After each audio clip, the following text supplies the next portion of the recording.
The world didn't end with fire or explosions. It ended with silence. The kind of silence that makes your ears ring. The kind that makes you realize the cities are empty. The shops stripped bare. The taps bone dry. The rivers glowing with radiation.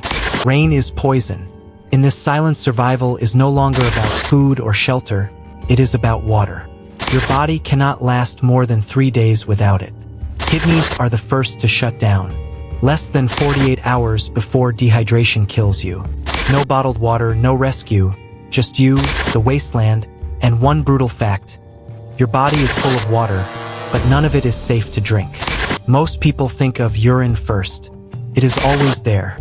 But drinking it raw is suicide. Yes, most of it is water, but the rest is waste, urea, salts, toxins, bacteria. Your kidneys worked hard to push that garbage out.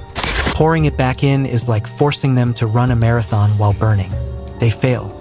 You die slowly, painfully, hallucinating as your organs shut down.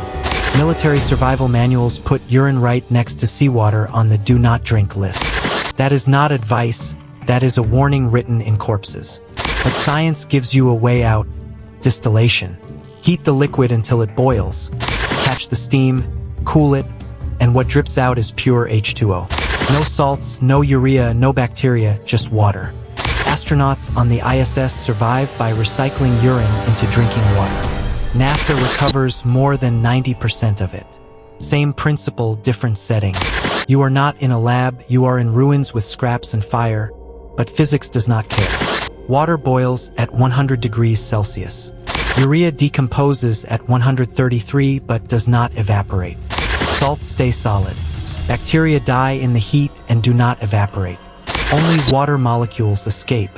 They rise, hit a cool surface, condense, and drip into your clean container. That drip is survival. This is not magic, it is thermodynamics. Molecules move faster as they heat. At boiling point, water molecules have enough energy to break free from the liquid.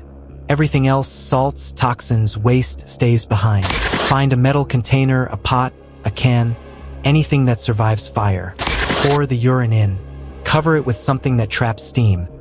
Scrap metal, a hubcap, even a flat stone. Tilt it so condensation runs to one side. Light your fire.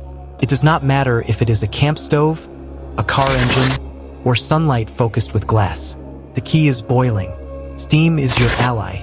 Watch carefully. Too fast and the lid is too hot.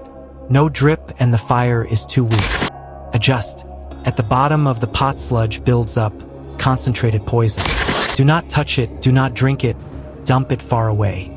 Clean your pot before the next batch or you will contaminate yourself. Smell the water. It should smell like nothing. If it smells like urine, you failed. Start again. If it smells clean, taste the drop. Flat, boring, perfect. That is distilled water. One mistake, one splash of sludge, one half-boiled batch, and you are drinking poison. In the wasteland, there is no second chance. No hospital, no dialysis, just you and your failing organs. Do it right and you have a cup of clean water. No bottles, no stores, no rescue. Just fire, physics, and desperation. You turned waste into life.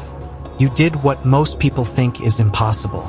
The taps are dry, the rivers are poison, but you are still alive because you know the science.